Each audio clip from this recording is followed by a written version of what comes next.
Dwarf lantern shark. Sounds kind of like a superhero, huh? This is the smallest shark in the world. It's only the size of your palm, and it can glow in the dark. Well, that's a superpower. Blue-ringed octopus. The most beautiful octopus in the world.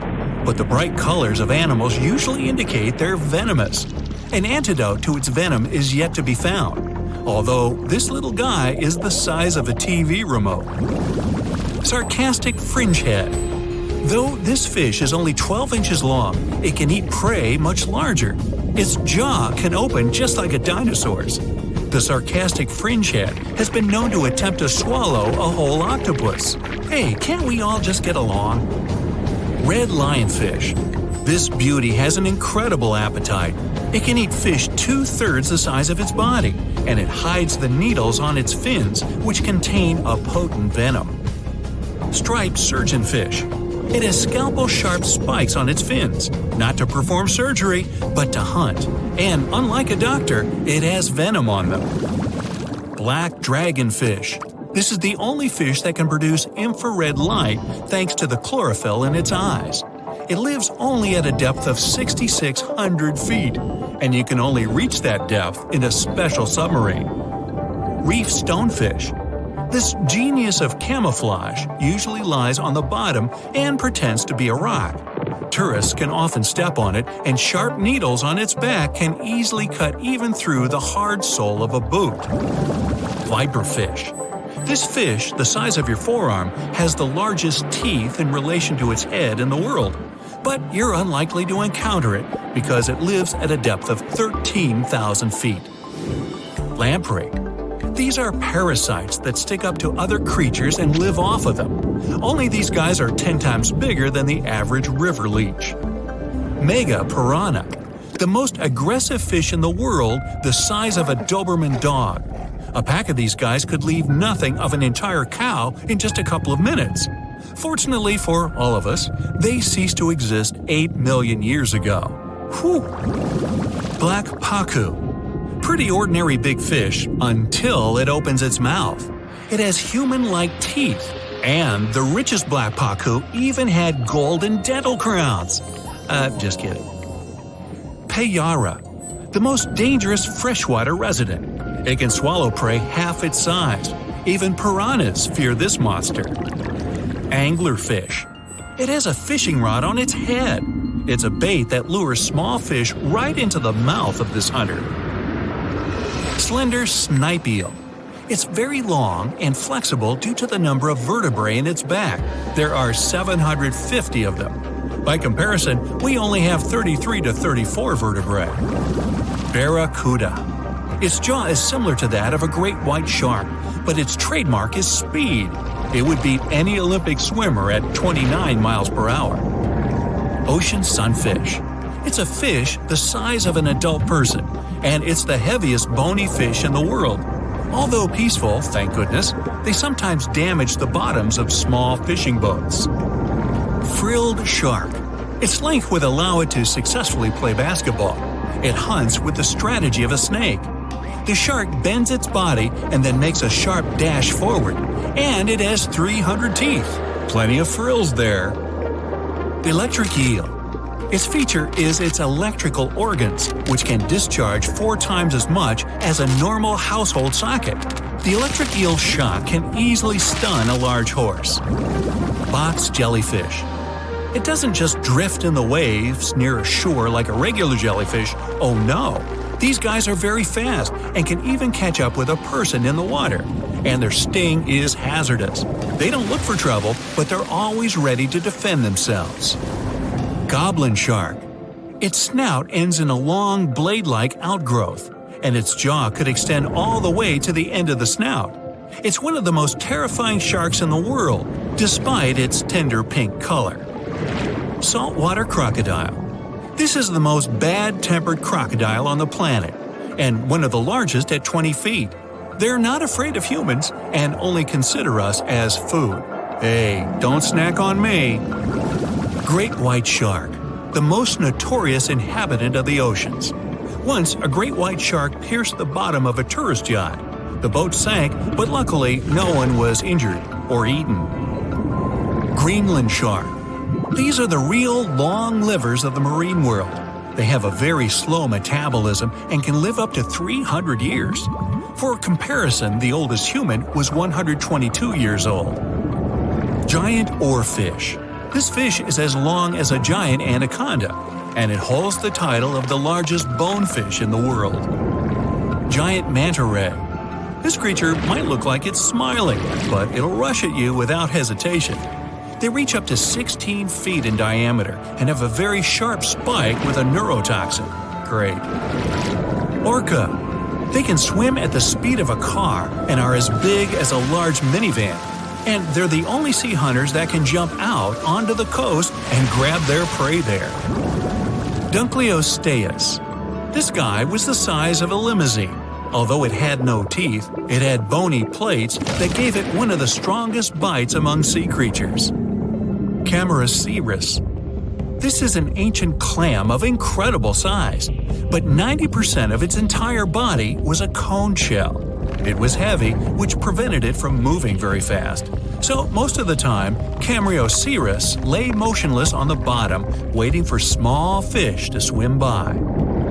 Kronosaurus. It was similar to a crocodile, only several times larger. The remains of one of them contained dinosaur bones, so Kronosaurus hunted not only in the sea, but also on land. Helicoprion. One of the few species to survive the Triassic extinction event. It did so thanks to its high intelligence and a powerful fighting tool, the circular saw-shaped jaw on its nose. Elasmosaurus. Its appearance resembles a giraffe, only twice as big. And these guys were real travelers. They swallowed small rocks to grind their food. 300 rocks from all over the world were found in the remains of one of them. Colossal squid. It weighs as much as 2 polar bears and is 5 times as long as a human. They're extremely rare, but still exist far out in the cold waters of our planet. Humpback whale. Like ordinary whales, they feed on plankton and small fish, using their mouth as a huge net. They use their giant tail to stun large schools of fish. Mosasaurus. Aren't you impressed that I can say these Latin names? No? Oh well. The Mosasaurus were as big as a subway car and were the kings of the seas 66 million years ago. Their jaw and skull were snake-like, and they could swallow their prey whole. Today, we can still find their relatives, the monitor lizards. They monitor where you go. Not really. Melville's Leviathan. Now this guy had the biggest teeth ever known. They were basically as big as half your hand, and their appearance resembled something between an orca and a sperm whale. Leadsichthys. They were bigger than a school bus, but they weren't hunters. Their large size prevented them from being fast, so they fed mostly on plankton. Megalodon. Ooh, the most famous ancient sea creature. They were heavier than a tank or even a small house. Some people think they're still living in the deep waters of the ocean, but this, of course, is not true. Basilosaurus. Giant ancestors of modern whales.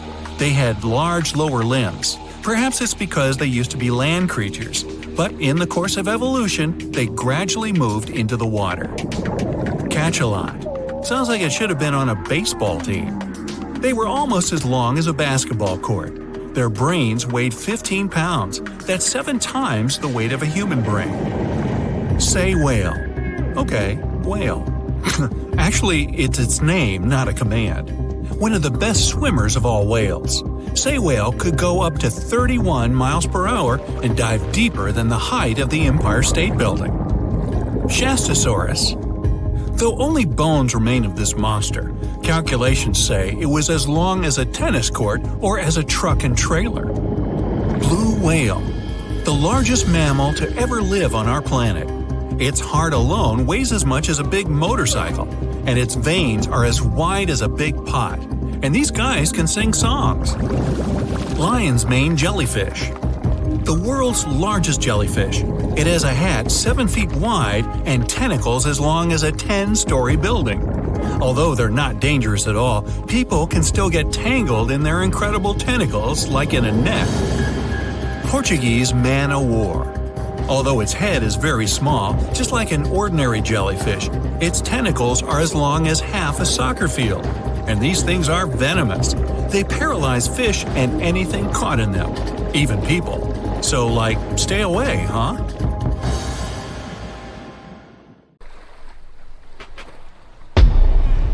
Many terrifying animals live deep beyond the waves, like this vampire squid living 3,000 feet below the surface in almost complete darkness. This animal has a cloak, like a vampire's. That's why it's called the vampire squid. Deep down at the bottom, it can't use ink to defend itself. So this animal has developed an unusual tactic. It glows slightly to scare away predators. If this tactic fails, the vampire squid can turn its body inside out, revealing tiny spikes. When you translate its scientific name, Vampiroteuthis infernalis, it literally means vampire squid from the nether. Despite its terrifying looks, it's a harmless ocean animal. This previous creature was not from space, but this object definitely is. Before Elon Musk found a way to reuse rockets, NASA would simply drop old ones after launching astronauts into space, most of the time in the ocean or deserts. In 2012, Jeff Bezos launched a mission to find the Apollo 11 rocket. They found it by using sonar, but it was in terrible condition. It was sitting on the bottom of the ocean, not far from the predicted site. They were able to rescue the engine and reconstruct 2 of them. The most famous lost city is Atlantis, but sadly, we still haven't discovered it. However, Heraklion was also just a myth until one British pilot saw something that looked like a city while flying over the Mediterranean Sea. He reported it, and 60 years later, a group of divers went there. They were shocked when they found an entire city underwater. It was loaded with artifacts that could tell us a lot about the history of the place. Now it's one of the best underwater archaeological sites in the world. It's believed that the rising sea caused the whole city to go underwater. The Titanic sank in 1912. The wreck was claimed to be officially discovered 74 years later. In reality, though, a fisherman found the Titanic 8 years earlier while fishing in the Atlantic Ocean. He was pulling out his net when he spotted a head stuck in it. Luckily, it was just a doll's head. Years later, after the fisher had passed away, his son sold the doll to a doll collector. She did a lot of digging and research on every person who had a porcelain toy on the Titanic. She found the owner of the doll. Ava Hart was on the Titanic and had a doll with her. Ava survived the catastrophe by a miracle, but her toy didn't. Hart even wrote about the doll in her journal, and every detail matched the toy found by the fisherman. The tripod fish lives deep in the abyssal zone, around 20,000 feet below the surface. It's adapted to such immense depths and uses its tripod fins to stay still on the bottom. This creature doesn't have big eyes, but even if it did, these eyes would be useless in the darkness. Instead, the tripod fish uses its fins like antennas to detect any movement in the water. This creature doesn't have much luck when it comes to its love life, so it had to develop unique tactics to reproduce. One fish can be both male and female. The next bizarre creature is the lizardfish. It has tons of razor-sharp teeth, a huge mouth, and really big eyes, which it uses for hunting. All this makes the animal look freaky. The lizardfish lives at depths of around 11,000 feet in the midnight zone, where there is zero light. This freak of nature basically eats everything it can fit inside its mouth, from small fish to other lizardfish. On the other hand, when they see other reptile fish, they probably fall in love instead, because finding mates at those depths is not an easy task. Like the tripod fish, the lizardfish can be both male and female at the same time. When you think of a river, you usually picture it on land. Still, nature is quite unpredictable, and it created a river flowing under the ocean in California. It's running at a depth of around 2 miles. This river has everything that an ordinary river has: sunken logs, trees, and rocks. And despite its uniqueness, it's not the only one in the world. There are also others in the Amazon and Greenland.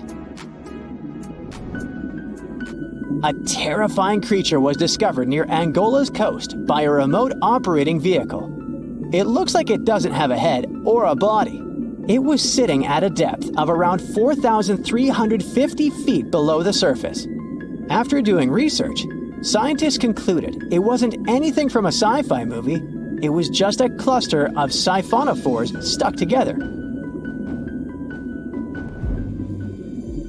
In 2015, some random guy was diving in Caesarea, and something shiny caught his eye. He reached out, grabbed it, and realized it was a gold coin. After that, he examined the bottom and found out that there were many more. He reported the incident to the local authorities, and they concluded that he had found Arabic treasure. The coins were made of solid 24-karat gold and were a few thousand years old, but due to the perfect salinity and temperature, they looked brand new. The coins belonged to a ship carrying cargo. It was caught up in a storm and unfortunately sank. One of the weirdest things ever discovered was found in the Baltic Sea. It's an anomaly that looks as if it was created by a different civilization. It was discovered by Swedish researchers, and they basically had no idea what it was. They had to ask tons of other scientists for their opinions.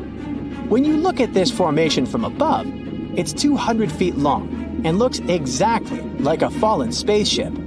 It's hard to believe that it's a natural formation, but spoiler alert, it's totally made by nature because the Baltic Sea has gone through many erosions throughout history. Most likely, the bizarre formation is the result of these processes. A group of divers in Madagascar were shocked when they found this 7-foot monstrosity of a knife on the seafloor.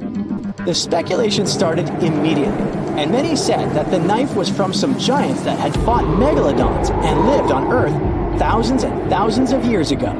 That could make a nice story, but the knife is most likely a movie prop that was lost at sea. One of the ocean's most bizarre animals is the frilled shark. It's believed that this fish is the reason for all those sea serpent stories that sea explorers of the past wrote about. These animals live pretty deep in the ocean, but sometimes they can be seen in shallow waters. It's super rare, but possible. The frilled shark has a big mouth sporting around 300 teeth. It also has a long body that looks like a lizard's, and it is truly a unique species of shark. Its prey can be half of its size because this shark's stomach is like that of a snake, and it can swallow huge fish or crustaceans. Spotting a few worms in your garden is no big deal, but after seeing a 26-foot-long one in the ocean, you will make your wetsuit a little wetter. This worm is super rare, and it's completely harmless to humans. It's actually not a giant worm. It's a cluster of zooids that are stuck together in a worm-shaped formation. They usually only eat plankton, bacteria, and other tiny things that can be found in the ocean. Probably the scariest thing in the ocean that is 100% real is the magna pinna, which can be found at crazy depths of 20,000 feet below the surface. This monster looks like an underwater Slender Man, but it's just a squid with really long tentacles that can reach a terrifying size of 8 feet. This guy has only been seen a few times, and basically, we don't know much about this creature so far.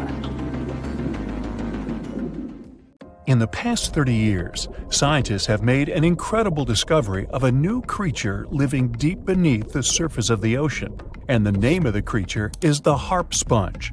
Now, if you're wondering why it took so long to come across this animal, then I might have the answer. These creatures typically hang out at a depth of roughly 11,100 feet beneath the ocean's waves. The sponge species was first discovered off the coast of California thanks to a robot that was sturdy enough to explore those crazy depths the ocean has to offer. This is no doubt an area of the planet where even the most benign-looking creatures can be potentially dangerous.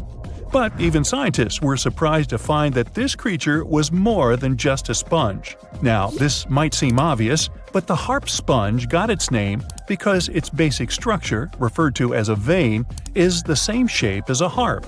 Each vein is made up of a horizontal branch supporting several parallel vertical branches. But don't let the harp sponge's fanciful and amusing appearance or its non-intimidating name fool you. Yeah, the harp sponge is very much a deep-sea hunter.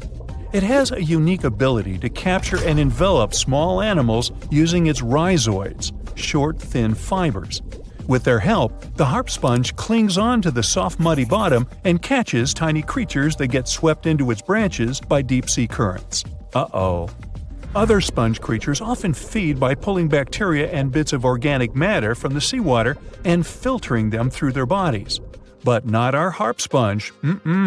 Instead, it snatches its future meal with minuscule barbed hooks that cover each of the harp sponge's branches. Now, harp sponges prefer tiny crustaceans like crabs, crayfish, shrimps, and prawns.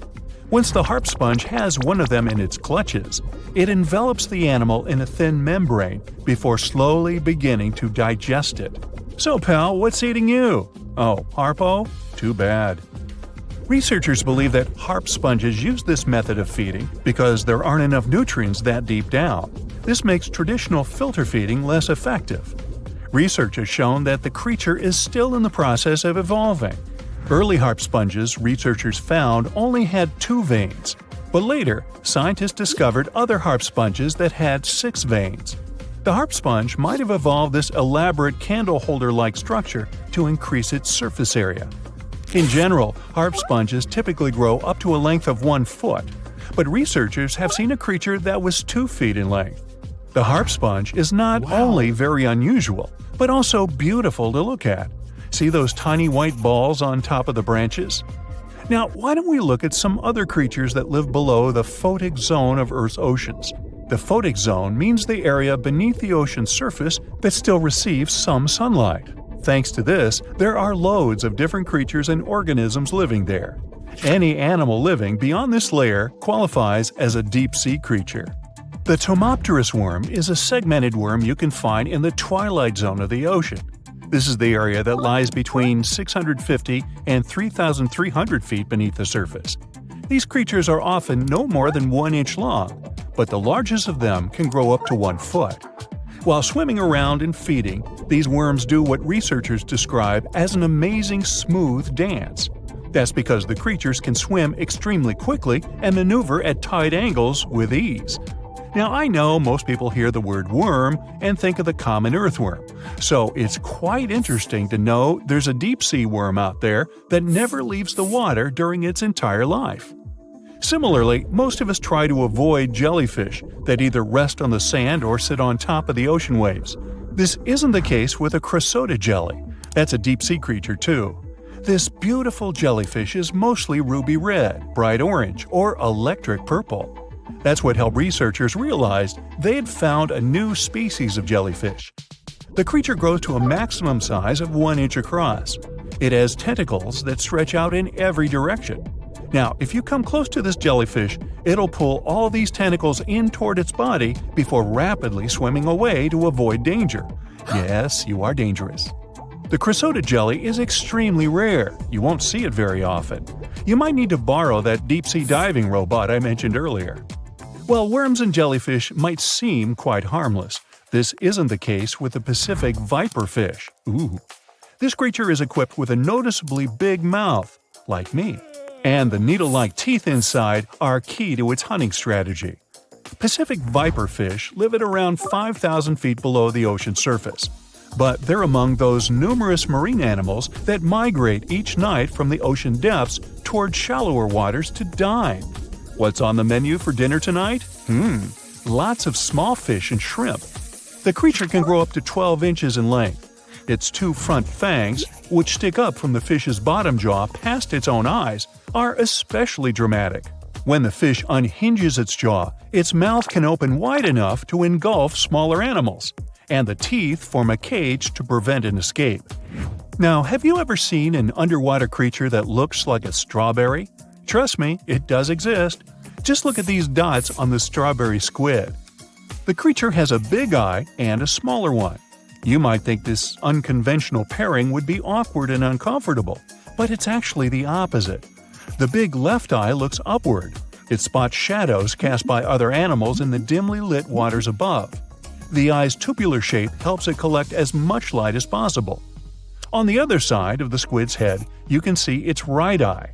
It's small and looks downward. This eye searches for flashes of bioluminescence produced by animals lurking in the darker waters below. Now, bioluminescence means the production and emission of light by living organisms. By the way, the squid has a nickname. And no, it's not Squiggy, although that's a great one. It's known as the cockeyed squid. This is simply due to the remarkable difference in size between its two eyes. I think I like Squiggy better, and so it goes. Since light doesn't reach the deep sea, the strawberry squid's body actually looks black. This helps the creature hide from enemies, such as sharks and dolphins. In general, the strawberry squid grows to a length of 5 inches. It typically lives around 3,000 feet below the surface, but floats to shallower waters at night. Now, the feather star is a marine creature without a backbone, but with feather-like arms that radiate from the center of its body. These creatures first appeared around 200 million years ago. Related to sea stars, they look like a flower, but if you approach them, they'll quickly swim away. But not all feather stars can swim. Many species can only crawl along the bottom of the seafloor. Like some of the other deep-sea creatures we've looked at, the feather star can adapt to its surroundings. It has a creepy ability to shed its arms, the same way some lizards can shed their tails. This also helps them escape from their enemies. Feather stars live all across the globe, from the equator to the poles, from the shallow waters on top of reefs to the deep, deep sea. Now, given that we're dealing with mysterious creatures, the name of this one is quite fitting. The swift vampire squid should be the official symbol of life in the deep sea. The animal has a dark red body, huge blue eyes, and a cloak-like web that stretches between its 8 arms. This, along with its name, may suggest that the creature is some form of a terrifying hunter. In reality, though, the vampire squid is a soft-bodied, timid creature, about the size, shape, and color of a football. It grows to roughly 12 inches in length and lives 3,000 feet below the waves.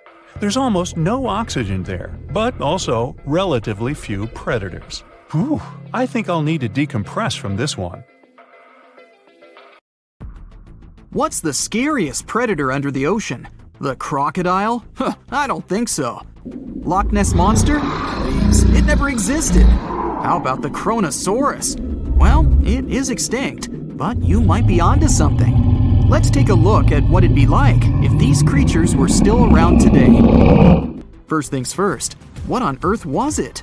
The Kronosaurus was a marine carnivore that lived in the cool, high-latitude Eromanga Sea. It covered vast areas of inland Australia between 90 and 120 million years ago, during the early Cretaceous period. Near-complete fossils of the creature were also found near Colombia, which is a country that has a noted connection to prehistoric reptiles and turtles. This fact makes it extremely possible that the monster I'm about to describe existed worldwide. You might have heard saurus and thought, oh, it's a dinosaur. But these were actually reptiles. They were the largest member of the Plesiosauridae family, referred to as plesiosaurs. Fossil evidence suggests they weighed over 20,000 pounds and were roughly 30 feet in length. Just to put that in perspective, the longest crocodile ever measured was a saltwater crocodile by the name of Lolong from the Philippines. It was 20 feet in length and weighed just under 2,500 pounds. And that's still 10 feet shorter and incredibly lighter than the average Kronosaurus, making the crocodile seem like nothing more than a glorified goldfish in comparison. Despite its terrifying length, the most physically daunting feature of the Kronosaurus was its head.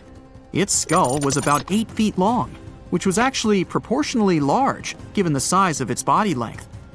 Anything that was unfortunate enough to end up inside the Kronosaurus's mouth may have been given false hope.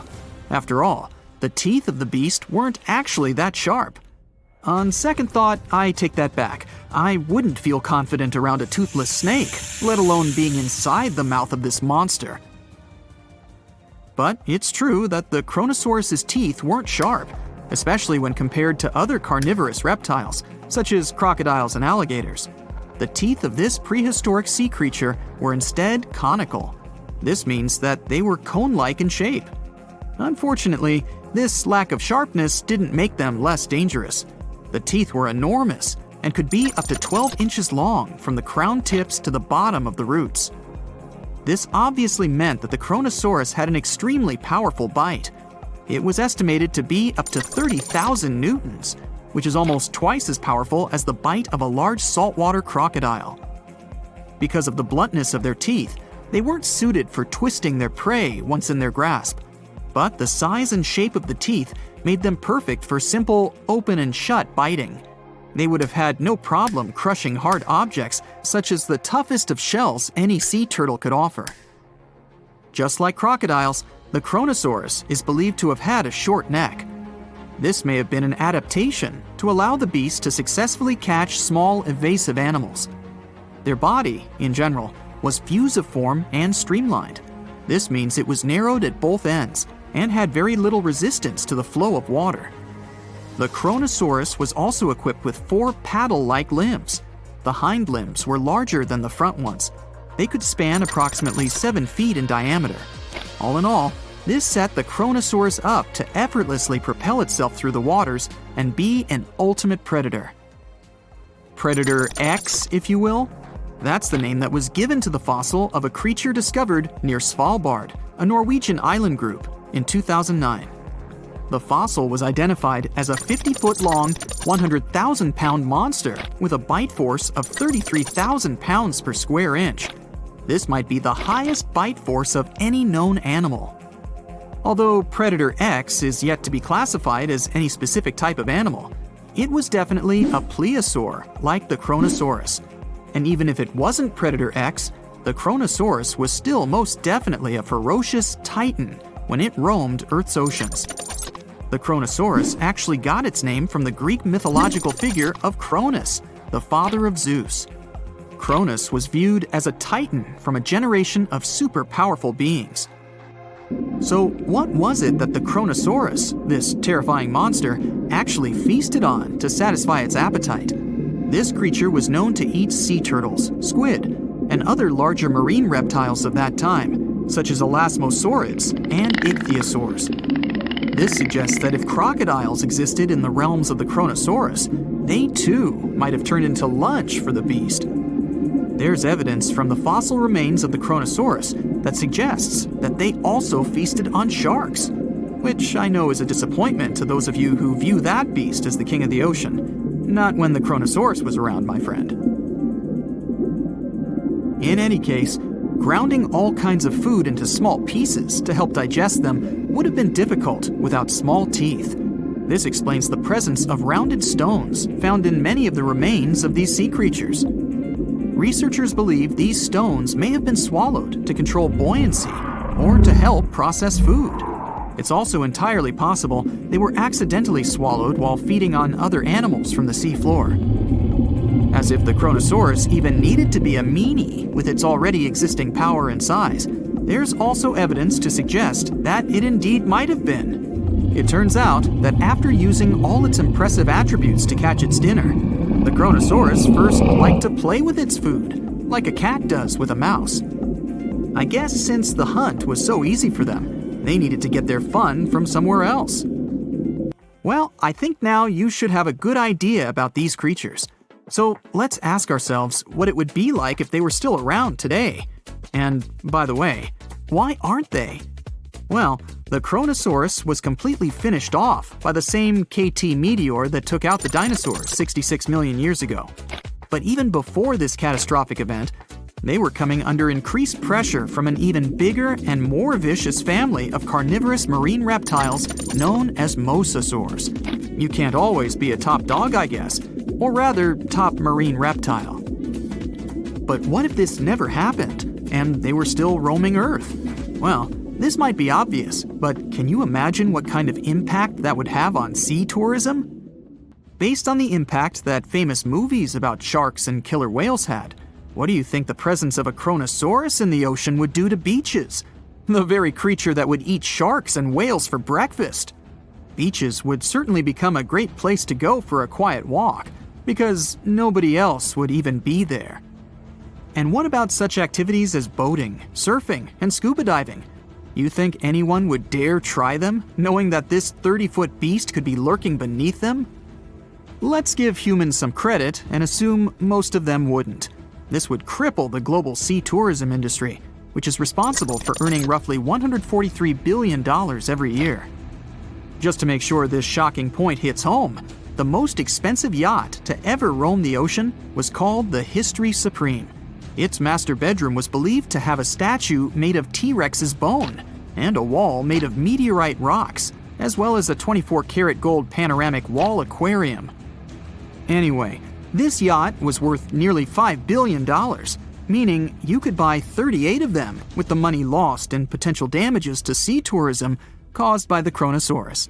I'm sure that the yacht's owner was happy the beast never made an appearance in their luxurious aquarium. So luxurious, in fact, that some people believe the History Supreme, reportedly owned by some business genius from Malaysia, never even existed. Rumor has it that it was simply an elaborate hoax fabricated by the supposed designer. Anyway, I don't think the trouble would just stop there. People could actually be in serious danger, regardless of being near the ocean or not. No, I'm not about to tell you that this thing would grow legs, adapt to living on land, and start picking us off one by one. At least, I hope not. I'm just going to point out the damage that the Kronosaurus would inflict through its devastating impact on sea trade. In America, ocean transit accounts for 76% of national trade. On top of this, more than 100 vital pharmaceutical products originate in the sea. I'll also state the obvious and point out that the ocean is a huge food source for us humans. The presence of the Kronosaurus could have a great impact on our relationship with the ocean, something we usually take for granted. The giant shark that terrorized the oceans some 20 million years ago. For 13 million years, this 60-ton beast dominated the warm waters of our planet. Though, some believe that the Meg still lives in the most remote and deepest parts of the ocean. It's a hot summer day. It seems only logical to go for a swim in the sea. You're floating on your back, completely relaxed. Your eyes are closed. Your breath is even. Water's pleasantly cool around your body. A light breeze touches your face. You feel calm enough to doze off. Suddenly, something bumps into your leg. Yanked out of your half-slumber, you begin to flail until you're face to face with the invisible danger. Luckily, all you spot is a couple of easily recognizable fins and cute smiley snouts. Phew, just dolphins. Guess you're lucky to meet them in the wild. These amazing creatures are so close, you can touch them. You've heard people say dolphins' skin feels rubbery, but to your mind, it's more like the inner part of a hard-boiled egg. One of the animals is so close to you that its salty smell fills your nostrils. You know, though, that dolphins don't have sweat glands. It means they don't sweat and are pretty much odorless. The smell you sense comes from the water they swim in. The largest and most ferocious predator to ever haunt the oceans, the Megalodon shark dominated the seas for centuries before coming extinct millions of years ago. However, scientists managed to discover very few remnants of the giant shark. Everything we know about the great beast we've learned thanks to fossils of its giant teeth, which are just about the size of the average human hand. A megalodon skeleton has never been discovered. Shark skeletons are made mostly of cartilage, meaning that they decompose quickly. Luckily, sharks continuously shed and regrow teeth throughout their lives. One shark can go through 40,000 teeth in a single lifetime. Scientists have managed to study different types of shark species based on their teeth alone. The megalodon shark had around 276 teeth. When they fell out, those teeth landed in the seabed where they stayed for millions of years, fossilizing. Scientists found those teeth, and they're the only real record we have of the megalodon's existence. Megalodon teeth have been discovered all over the world. It means that unlike other marine animals of its time, the megalodon was intercontinental. Even today, most sharks and marine animals tend to stick to one sea or ocean. The megalodon shark swam freely around the world, moving between tropical and subtropical waters. Megalodon teeth have been found in every continent apart from the freezing cold waters of Antarctica. When a megalodon makes a starring appearance in a movie or TV show, it's portrayed to look like a giant version of a great white shark. Scientists previously believed that the megalodon and the great white shark both descended from one common ancestor. Still, it's not true. In fact, it's more likely that the megalodon was the arch-enemy of the great white shark's ancestor, the broad-toothed mako shark. That means Megalodon wouldn't have looked so similar to the great white after all. In reality, the Megalodon would have a shorter nose than the great white, along with longer pectoral fins to give the giant shark a stockier and more threatening build. They both had an excellent sense of smell though, so even in prehistoric times, it wasn't a good idea to go swimming with a chunk of raw meat in hand. And it certainly isn't safe now. Whether the Meg's hiding somewhere in the depths, which some still believe is true, or it's gone forever, younger cousins will still be there waiting. Also, both of them like to go after big marine mammals, so they would certainly have things to do together. That is, until the Meg got moody and accidentally ate its friend. You never know. These guys had a different hunting style. Great whites prefer to dive straight towards their prey and find its softest spot, like exposed legs or underbelly. Sometimes, an entire tooth would be found embedded in a bone of some bigger animal, such as a whale. Without the main parts they use for swimming, poor sea animals were then helpless and unable to escape. Yet whales were just a smaller part of Megalodon's diet. Seals, sea cows, squids, dolphins, other sharks. The good old Meg probably wouldn't say no to some random school of smaller fish swimming into its mouth either. Nothing better than a good snack after a big tasty dinner. Even those giant turtles weren't safe with their thick shells. The Meg probably took them as a dare challenge on a daily basis. Scientists have used computer simulations to try and work out the hunting style of the ancient shark. Using this technology, scientists have discovered that the Megalodon's attack style was very different from that of modern-day sharks. Modern sharks dive straight for their prey's most vulnerable spot, for example, the soft underbelly of a seal. The Megalodon's teeth were uniquely suited to biting through tougher areas of cartilage. So, evidence suggests that a Megalodon would first chew the tougher fins of their prey, rendering them unable to swim away before launching into their final attack. Some people believe that the Megalodon is still alive today, lurking at the depths of the ocean's waters. But it's unlikely to be true. Megalodons are a warm water species, which means they would be unable to survive in the cold waters of the deep ocean. Most of the Megalodon's potential prey live in shallower waters, meaning there would be very little for the Megalodon to eat at deep sea level. Simply put, if there was an animal as big as the Megalodon still living today, we would have spotted it by now. It is unlikely that you'll run into a Meg though. The sharks, like us, preferred warm coastal waters. Deep ocean living would be too cold for the beasts, and food would be scarce. Their entire bodies would also have to evolve to avoid being squished by the enormous water pressure down there. It's unlikely they're still around, but not impossible. Some good news if you do run into one is that the shark is pretty unlikely to eat you. You are way too small a meal for the Megalodon, even if you have a couple of friends with you. This guy eats whales that are over 50 feet long. If you're having a beach party though, it's a different story. In a beach full of swimmers, the shark very well might creep up, scooping several humans into its giant mouth without even chewing. The fearsome name Megalodon comes from two Greek words, megas, meaning big, and odont, meaning tooth. Combined, they mean big tooth, and it certainly lives up to its name. Just one of its chompers is the same size as a human head. It had 276 humongous teeth in total, across 5 terrifying rows. In all of history, only a couple of saber-toothed cats and the T-Rex had consistently bigger teeth. Now that's a showdown I'd like to watch. The Megalodon vanished millions of years ago, leaving only huge teeth to be found by modern archaeologists. They literally disappeared with very few traces left. Scientists believe that over time, deep sea levels dropped and the ocean's temperature went down rapidly. Over a third of all marine life was wiped out as the oceans cooled and the number of animals at the bottom of the food chain plummeted. This had a catastrophic effect on the hungry predators at the top. Sorry guys. It became way too cold for these sun-loving sharks too, which made it difficult for them to reproduce since they gave birth in warm waters. The Megalodon is usually described as a sort of great white shark, but this is just a common myth. In fact, the ancestors of today's great white existed at the same time as the Meg, but they weren't best buddies and were even in competition with each other.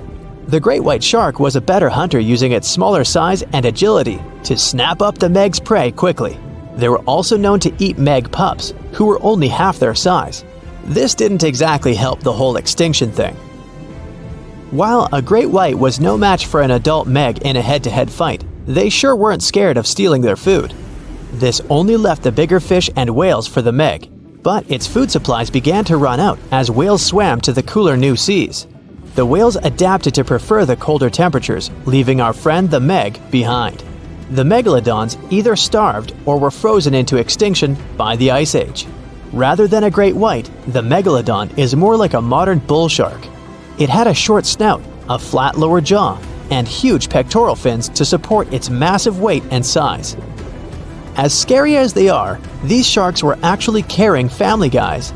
Several Megalodon nursery areas have been discovered in Florida, Maryland, and Panama. They gave birth to their young in shallow water environments. We know this from discovering loads of tiny Megalodon teeth found in these areas. I wonder if they had nannies too. A wanderer walking through a desert feels the scorching sun like never before. You can see him from afar thanks to his shining clothes. His long hoodie is covered with foil. It reflects sunlight and protects him from heat. The ground is so hot that shoe soles can melt on it. That's why the wanderer's boots are covered with heat-resistant material. A cloudless sky, barren land, and heat. But the wanderer is not in the desert. He's walking on the ocean's bottom. He doesn't know why this happened, but all the oceans on Earth dried up. It happened almost instantly, and even the greatest minds in the world don't know why. The wanderer knows only one thing. When it happened, his family was on the other side of the ocean. For several months, he's been traveling across this lifeless land, and he won't stop until he finds his family. The landscape around is spectacular. People have finally found out the secrets of the ocean depths. The seabed consists of huge mountain ranges and volcanoes. They fell asleep forever after the water had disappeared. Also, there are huge trenches leading to the unexplored depths of the planet. People had to build bridges to get over these enormous cracks in the ground.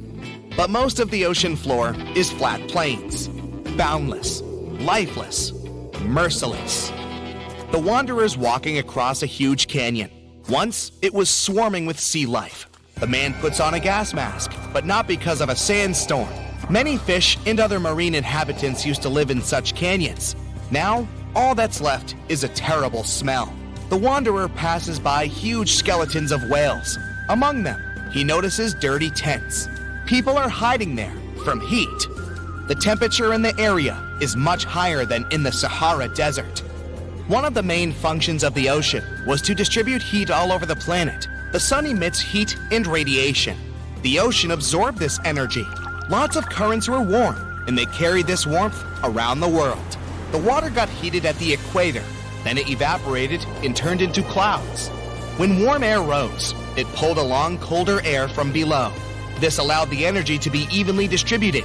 In simple words, the ocean cooled hot places and brought warmth to cold ones.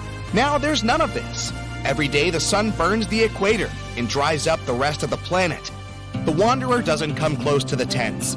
He is carrying the most valuable treasure in the world and doesn't want people to notice him. The inhabitants of Earth are just trying to survive, and many have forgotten about such a thing as morality.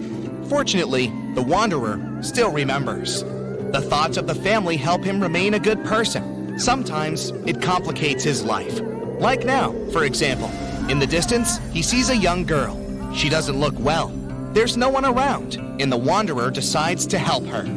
Out of his backpack, he pulls a thing worth more than all the gold on the planet, a bottle of water. The girl takes a few sips, but instead of thanking the wanderer, she starts screaming. It's a trap! Her accomplices appear from different sides. Looters. They're gonna take everything. The wanderer runs away. He hasn't eaten for several days, and his strength is leaving him. He won't be able to keep going much longer. The marauders are closing in on him. The wanderer throws the bottle aside. His pursuers rush to the water like crazy. They forget about the man and fight one another for the bottle. The chances of the wanderer's survival have greatly decreased. He could make this bottle last at least several days. Plus, he's also lost a lot of fluid because of running. In the beginning, there was no panic because of a lack of water. The ocean dried up, but its waters were salty anyway. People still had seas, lakes, and rivers. But the problem was that the ocean was feeding them. When the ocean water evaporated, it formed clouds. These clouds moved all over the world and enriched lakes and rivers with rain. Now, there are almost no clouds. The sun started heating Earth much more. Lakes and seas dried up alarmingly quickly. At that moment, real chaos began. The sun is going down on the horizon. Sunset is near. It's not so hot anymore. The exhausted wanderer continues walking. In the distance, he notices something that makes him stop, take out a small shovel, and start digging quickly. There's no shelter around, just a flat plain. The wanderer speeds up, otherwise it might be too late. The pit is finally ready. The man jumps down and covers his head with a cloak. A few seconds later, a strong ash storm passes through the entire plain. The smallest particles of ash can penetrate through clothes and get into the lungs.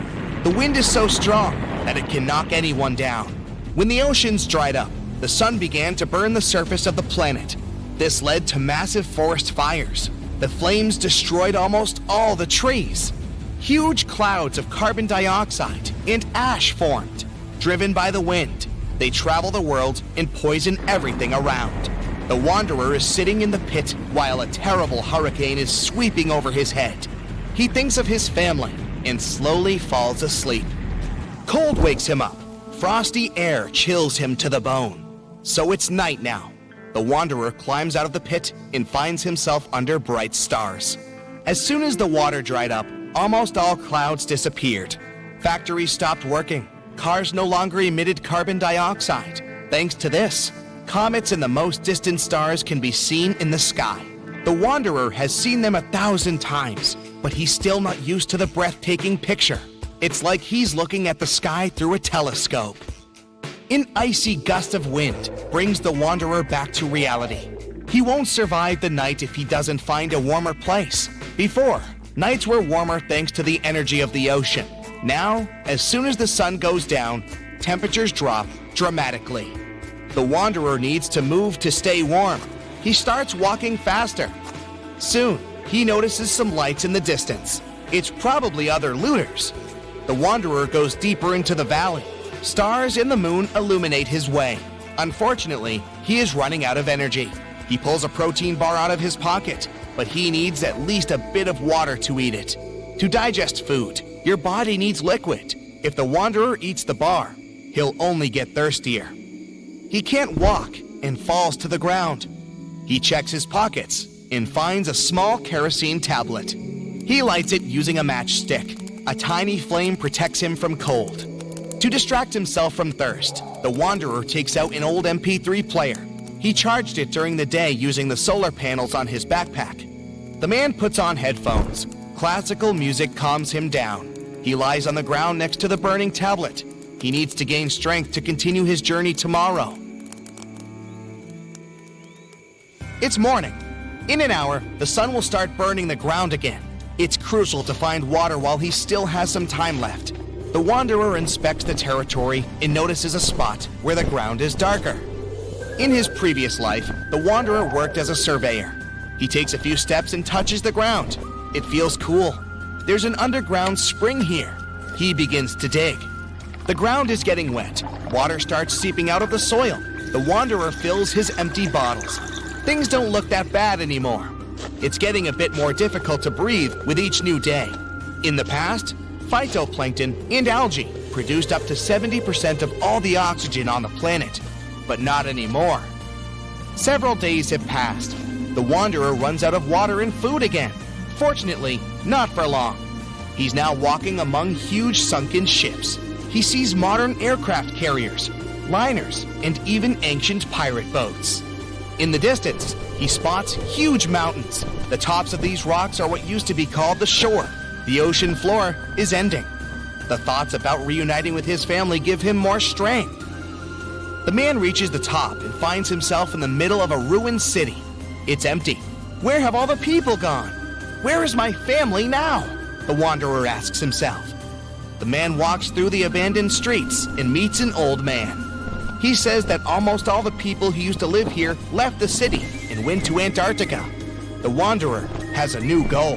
He's going to get to the icy mainland no matter what. He will find his family.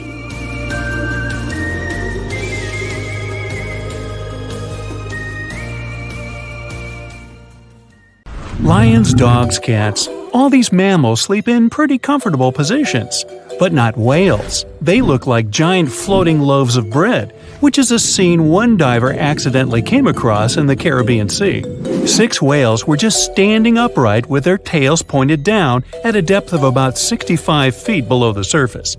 Scientists discovered that when sperm whales take a nap, they stay in this position for 10 to 15 minutes. They don't move or breathe. But these creatures spend only 7% of their time asleep, far less than other mammals. Usually, they either rest peacefully in the water or relax, slowly swimming next to other marine animals. When they're moving and sleeping at the same time, they're actually taking a nap. These animals can't go too deep and need to stay close to the surface. Great white sharks sleep and hunt at greater depths, which means one less thing to worry about when taking a quick nap. Plus, it gets pretty cold the deeper you go, and whales need warmer environments that can help them maintain the temperature of their large bodies. When alone, dolphins enter a stage of deep sleep. It usually happens at night and lasts for only a few hours at a time. While sleeping, the animal floats at the surface. It shuts down half of its brain, I can relate, together with the opposite eye. The other half is at a low alert level, awake and ready to react if some unwanted visitor comes closer. The part of the brain that is awake also sends signals when it's time to go up to the surface to take a breath of fresh air. Marine mammals have the blowhole. That's a flap of skin they can open and close whenever they want. People breathe automatically. Your body knows what it needs to do even when you're sleeping. But whales and dolphins have a voluntary breathing system. It means they need to consciously go to the surface to get some air. And one part of their brain needs to always be awake to inform the animal it's time to go up. Whales and dolphins can hold their breath way longer than other species. They also have a higher tolerance for carbon dioxide and can take in more air. Their red blood cells store more oxygen too. Whales and dolphins' blood goes only to those body parts that really need oxygen. If a whale only uses its brain, heart, fins, and some other muscles needed for swimming at the moment, those will also be the only body parts that will get the oxygen. Digestion or other functions can wait. The ocean is not a place where you can relax and peacefully fall asleep. While sleeping, fish reduce their activity. Their metabolism becomes slow. Some of them keep floating in the same spot. Others find a safer place among corals or in the mud.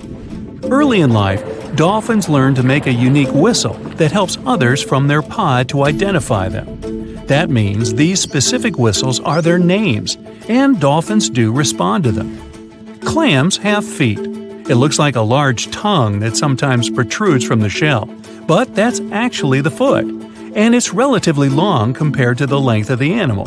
Clams use this limb to dig themselves in the sand. The blue whale is the largest living animal, and it's also larger than the majority of dinosaurs used to be. They can grow to more than 100 feet long and have a weight of almost 200 tons. That's like 50 adult elephants. A blue whale's tongue alone can weigh more than one elephant. Such a giant surely needs to eat a lot, 500,000 calories in just one mouthful. The blue whale's heart is the size of a small car and weighs 1,300 pounds. To move the blood through such a giant body, the heartbeats are so strong you can hear them even from 2 miles away. The heart of a whale beats only 8 to 10 times per minute. The whale is one of the loudest creatures out there. Its call can go up to 180 decibels, which is as loud as a jet plane. Almost 95% of jellyfish's body is made of water. For comparison, the human body is 60% water. It's probably not a surprise since jellyfish don't have a heart, blood, eyes, or brain. The other 5% of their body weight is proteins, muscles, and nerve cells. Jellyfish have been around for more than 500 million years. This makes them older than dinosaurs. These creatures haven't changed much, and today's jellyfish are pretty much like their ancestors. These creatures live in the ocean, but in 1991, more than 2,000 jellyfish polyps were taken into space. Scientists wanted to see how they would react in the environment with no gravity. The jellyfish reproduced and created 60,000 new polyps, but unfortunately, those couldn't function normally after getting back to Earth. One species of jellyfish can literally live forever. As it grows older, the critter goes down to the seafloor to become a polyp again, and that polyp turns into a new jellyfish with the same genetics. Greenland sharks can live 500 years. This is an animal with almost the longest lifespan among vertebrates. Sperm whales are sociable creatures. They spend their life surrounded by their family. These animals support one another and have close friends they remember well, even if they don't see each other for a long time. Electric eels have small eyes that are not so effective in environments with no light, so they mostly rely on their electric organs. Those consist of 6,000 cells. Eels use them to stow power, similar to batteries. These creatures use electricity like bats use their radars or dolphins their sonar. An eel can also produce enough electricity to power a panel of light bulbs. There's a small tropical archer fish that can learn to recognize human faces. This fish has an interesting ability to spit small jets of water from its mouth. Researchers showed the fish the image of two different faces placed side by side. One was unknown and the other was familiar. The fish was supposed to spit water at the familiar one. The creature took the right guess more than 80% of the time. Every year in the winter, great white sharks that live along the California coastline disappear. It feels as if they take a vacation for 30 to 40 days. The animals go to a point halfway between Hawaii and Mexico. They might do it to get some food, relax, or hang out with their buddies from other areas. The spot is now called the Whale Shark Cafe. Some types of sharks, like makos, whale sharks, or white sharks, breathe in a very specific way. It requires them to swim all the time. They also need to move quickly and with their mouth open. This way, the oxygen can enter and reach their gills. Sea sponges are some of the most primitive animals. They're immobile, don't have a mouth, eyes, bones, brain, heart, lungs, or any other organ whatsoever, and still, they're alive. There's such a thing as a sea unicorn. That's an animal called the narwhal. Its horn is actually a tooth that can grow up to 10 feet long. Manatees, also known as sea cows, are distant relatives of elephants. Their weight can go up to 1,000 pounds. These creatures are vegetarian and need to eat around 10% of their total weight on a daily basis. That's lots of sea salad. In some cases, manatees share space with alligators, but they get along pretty well. You can even find a photo from Florida where an alligator rides a manatee's back. Frogfish have special fins that help these creatures walk along the sand. They're very useful in shallow waters. A ghost pipefish is hard to see, but once you spot it, you're bound to get really surprised. Its head makes up over 40% of its body. Crabs don't feel like wasting time on such formalities as putting foods in their mouth. That's why they taste it with their feet, which is where their taste buds are. Marine iguanas are the only lizards on our planet that like spending time in the ocean, even though they mainly live on land. They're herbivores that feed in shallow waters and swim like snakes. Iguanas use their long claws to hold on to the bottom when they need to graze. Green turtles can cross over 1,400 miles when migrating. They try to find the perfect spot to lay their eggs. Penguins sort of fly when they're underwater, reaching a speed of 25 miles per hour. More than 5 million years ago, I've heard, I wasn't around then, deep-sea worms and humans had a common ancestor.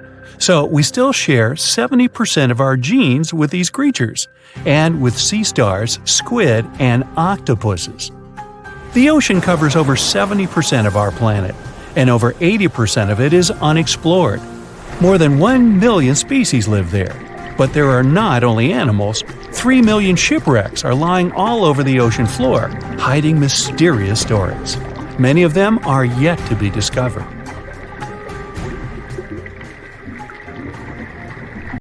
Tonight, the biggest and fiercest shark in history will face the Blue, a mysterious creature from the ocean depths. The fight takes place far out at sea, so people are not in danger. But if Megalodon loses, the life of all mankind may be at risk. But first, let's get to know our opponents better. Megalodon was an ancient marine predator, a giant shark feared by all aquatic life for millions of years. Megalodon had no competitors in the oceans. It was at the top of the food chain. Current sea inhabitants don't even realize how lucky they are because this monster went extinct about 3 million years ago. Although people can't know for sure if it's really gone.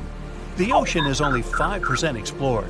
It's possible that somewhere in the depths, Megalodon still terrifies all the fish. And today, the colossal shark will fight against a worthy opponent, the Blue. Technically, that's just the name of the sound that oceanographers recorded in 1997. The creature that made it could be called a sea monster, a kraken, a beast from the deep. No one knows how it looks, but we can guess its size. This ultra-low frequency bloop was so powerful that it could be heard by special sensors 3,000 miles away. If you were in New York, you could listen to the sound from Los Angeles. But the sound was deep underwater, where the audibility is actually much worse. A creature that can make such a sound could be dozens of times bigger than a blue whale, the largest animal living in the world. Interestingly, the source of the sound is located near the most remote place on Earth, Point Nemo. It's located more than 1,000 miles off the coast of the 3 nearest islands. This place is one of the most poorly studied on our planet. Point Nemo is used by many companies as a space garbage dump because of the long distance from land. Every year, satellites fall there. But the worst thing is that the coordinates of the fictional ancient city of R'lyeh are near Point Nemo. That city was described in the books of author H.P. Lovecraft. Among the ruins of R'lyeh, the monster Cthulhu lives. Yeah, it sounds nothing like it looks. Hey, neither do I. Hey Cthulhu, buy a vowel, will ya? Man, it's like a cat walked across the keyboard and there's your name. This is an entirely fictional creature, but many people think it could be the source of the bloop. The chances of the Megalodon winning are small because Cthulhu is a demigod. It has arms and legs, wings, and a head resembling a colossal octopus or clam with dozens of long tentacles. It's impossible to determine Cthulhu's size, but if you believe the records of writers and drawings, its size can reach up to 300 feet in height. The Megalodon is 5 times smaller at about 60 feet, or slightly less than 1 subway car. Ooh, a nice lunch for a monster shark. The shark weighs about 100 tons, like 2 tanks. The weight of Cthulhu is also unknown, but we can say with confidence that it can easily lift 2 tanks with its hands. But Cthulhu can change its size and shape at will. It can be anybody from the size of a human to the extent of a continent. Also, Cthulhu can spawn any number of limbs. But let's not stray too far into fantasy. Otherwise, Megalodon won't stand a chance to win. Let's say Cthulhu has a constant size. So, in size, Megalodon loses to its opponent. Cthulhu is an ancient wise being that is more than 1 million years old. It has secret knowledge and telepathy. Megalodon is primarily an animal that simply follows its instincts. One of the main advantages of any match is intelligence, so Cthulhu wins against the giant shark again.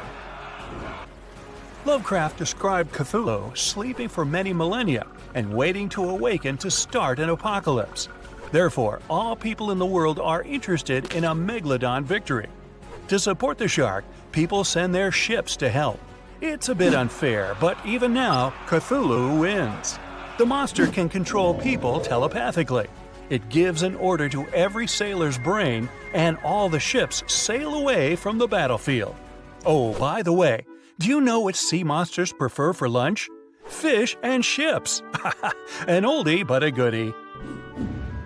Meanwhile, as Cthulhu is distracted by the ships, Megalodon has a chance. There are two things in which the shark is superior to a demigod. The first is speed. Megalodon doesn't swim very fast, about 11 miles per hour. Athletes can run faster, but for giant Cthulhu, this is fast. Megalodon can maneuver around the green monster, and thanks to its smooth skin, slip out of the demigod's clutches.